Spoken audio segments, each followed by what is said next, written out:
सहारनपुर नाम का एक गांव था। वहां के लोग बहुत गरीब थे और गर्मी की वजह से वहां का तापमान भी बहुत था, जिसकी वजह से लोग बहुत बीमार पड़ रहे थे। घर के पंखे की हवा भी उस गर्मी का समाधान नहीं कर पा रही थी। वहां के लोग गर्मी से बहुत परेशान थे क्योंकि वो गरीब होने की वजह से कोई कूलर भी नहीं खरीद सकते थे। सिर्फ गांव के जमींदार के घर में एक कूलर है।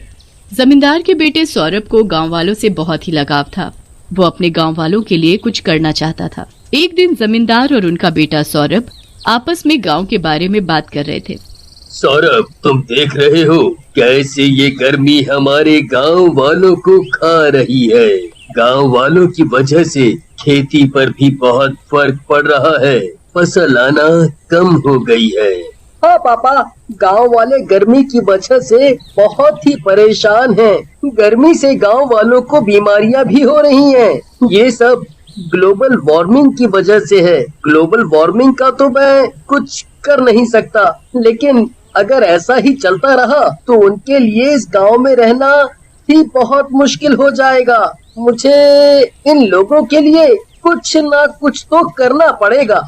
देखो बेटा, मैं चाहता हूँ कि तुम बहुत पढ़ो और इस गांव के लिए कुछ करो ताकि सब इस समस्या से निकल पाए। आप चिंता ना करें पापा, आप और गांव वाले जैसा चाहते हैं वैसा ही होगा। सौरभ कुछ सालों बाद अपनी पढ़ाई शहर से पूरी करके आ जाता है। पापा, अब मैं एक बिजनेस खड़ा करना चाहता हूँ। बेटा, बिजनेस खड़ा करने में कोई बुराई तो नहीं है, लेकिन तुम ये तो बताओ कि बिजनेस किस चीज का करना चाहते हो? पापा, मैं कूलर का बिजनेस शुरू करना चाहता हूँ।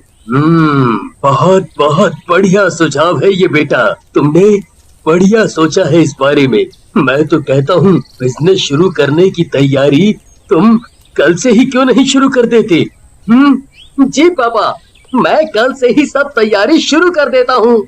सौरभ अपना कूलर का बिजनेस शुरू कर देता है। सौरभ की कूलर बनाने वाली फैक्ट्री गांव में ही होती है। वो अपने बिजनेस से मैन्युफैक्चर किए हुए कूलर को गांव वालों को बहुत ही सस्ते दामों में बेचता था, जिससे गांव वालों को बहुत मदद होती थी। सभी गांव वाले सौरभ के इस काम से बहुत खुश थे और उसकी इज्जत करने लगे थे। गांव के सभी लोग सौरभ के कूलर के बिजनेस से बहुत खुश थे, लेकिन एक इंसान था गांव में जो सौरभ की तरक्की और इज्जत से जलकर भुन गया था। वो था सौरभ के बचपन का दोस्त निशांत। निशांत और सौरभ बचपन से ही बहुत अच्छे दोस्त थे। हालांकि निशांत गांव के किसान का ही बेटा था, पर सौरभ इन सब में कोई फर्क नहीं करता था। लेकिन जैसे जैसे सौरभ तरक्की के आसमान को छूता गया, तब तब निशांत की दोस्ती उसके लिए जलन में बदलने लगी। बहुत ही इज्जत मिल रही है इस सौरभ को। बहुत ही हवा में उछल रहा है ये। मुझे पीछे छोड़कर कैसे बड़ा बिजनेस खोल लिया है इसने। कोई बात नहीं, अब मैं इसे बताऊंगा कि तरक्की क्या होती है। जब फैक्ट्री में कोई आदमी नहीं होता तो निशांत मौका देखकर फैक्ट्री में आग लगा देता है।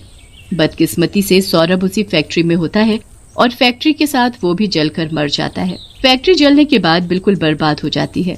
जब फैक्ट्री में आग लगने के बाद जमींदार और बाकी गाँव वालों को पता चलती है तो सब बहुत शोक मनाते हैं। कुछ दिनों बाद निशांत भी कूलर की फैक्ट्री खोल लेता है। गांव वाले निशांत की फैक्ट्री खोलने पर बात करते हैं। अरे बेटा, तुमने भी कूलर की फैक्ट्री खोल ली? हाँ जी चाचा जी, देखना मैं सौरभ से ज्यादा अच्छे कूलर बनाऊंगा।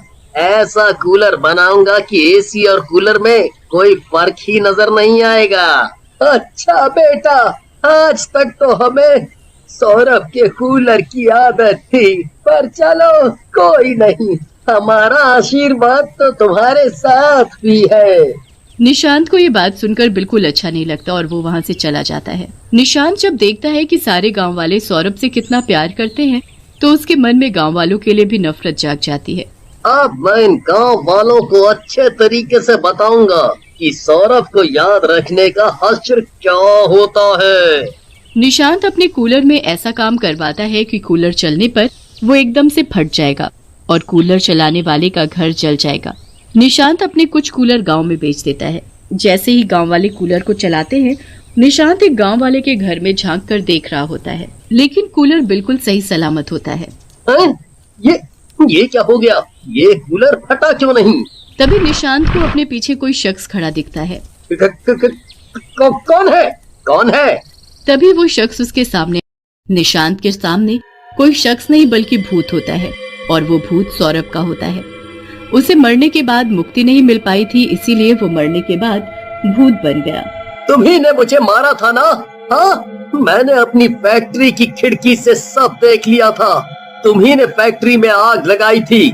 मुझे जरा सा भी शक नहीं था कि तुम ऐसा करोगे निशांत। तुम तो मेरे इतने अच्छे दोस्त थे। क्या बोले जा रहे हो? कौन हो तुम? और तुम्हें ये सब कैसे पता?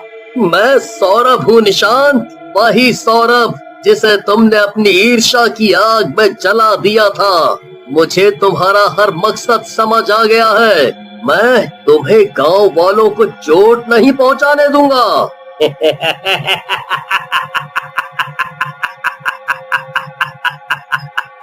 तुम बचाओगे गांव वालों को? ऐसा क्या कर लोगे तुम गांव वालों को बचाने के लिए? आज पूरा गांव मुझ पर उतना ही विश्वास करता है जितना पहले तुम पर किया करता था। तुम कुछ नहीं कर सकते हो। अब चाहे मुझे कुछ भी करना पड़े, मैं गांव वालों को तुम्हारी हैवानियत से बचाकर ही मुक्ति लूंगा। फिर अगले दिन से जब भी किसी गांव वाले ने कूलर चलाने की कोशिश की, तब उनको कूलर के अंदर से डरावनी आवाज सुनाई देने लगती है, क्योंकि उसके अंदर वो भूत घुस जाता है। कूलर मत चलाना, कूलर चलाना मना है। अगर तुमने कूलर चलाया तो मैं तुम्हें मार दूंगा।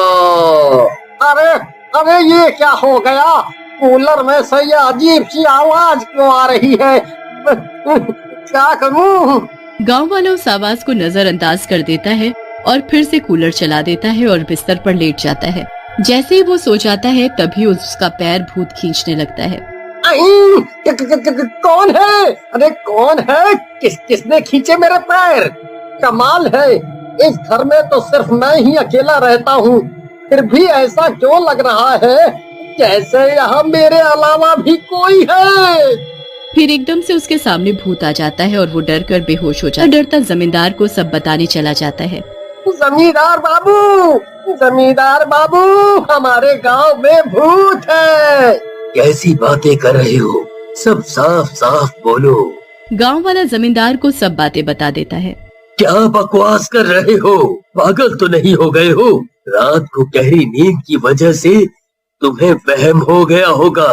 गांव वाला अपने घर वापस जा ही रहा होता है कि तभी 10-15 गांव वाले एक साथ जमींदार से मिलने आ रहे होते हैं। ये इतने सारे गांव वाले क्यों आ रहे हैं? क्या हो गया? और सब इतने परेशान क्यों नजर आ रहे हैं? जमींदार बाबू, जमींदार बाबू, हमारे गांव में भूत है। जल्दी ही कुछ करें वरना वो भूत हम सबको खा जाएगा। जमींदार को अब ये बात थोड़ी गंभीर लगती है। जमींदार तांत्रिक को गांव में ले आता है।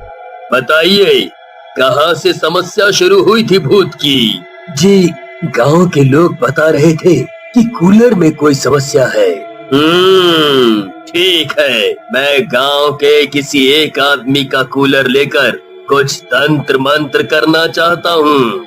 गांव वाले सही कह रहे थे, इस कूलर में सच में भूत है और वो कोई और नहीं, आप ही का बेटा है, जिसे उसके दोस्त निशांत ने जला दिया था। क्या? निशांत ने? वो तो सौरभ का इतना अच्छा दोस्त था। मैं उसे नहीं छोड़ूंगा।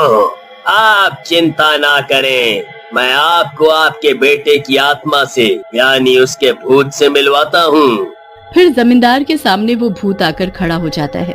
मेरा बेटा, कितना गलत हुआ तेरे साथ। मैं तुझे इंसाफ जरूर दिलाऊंगा।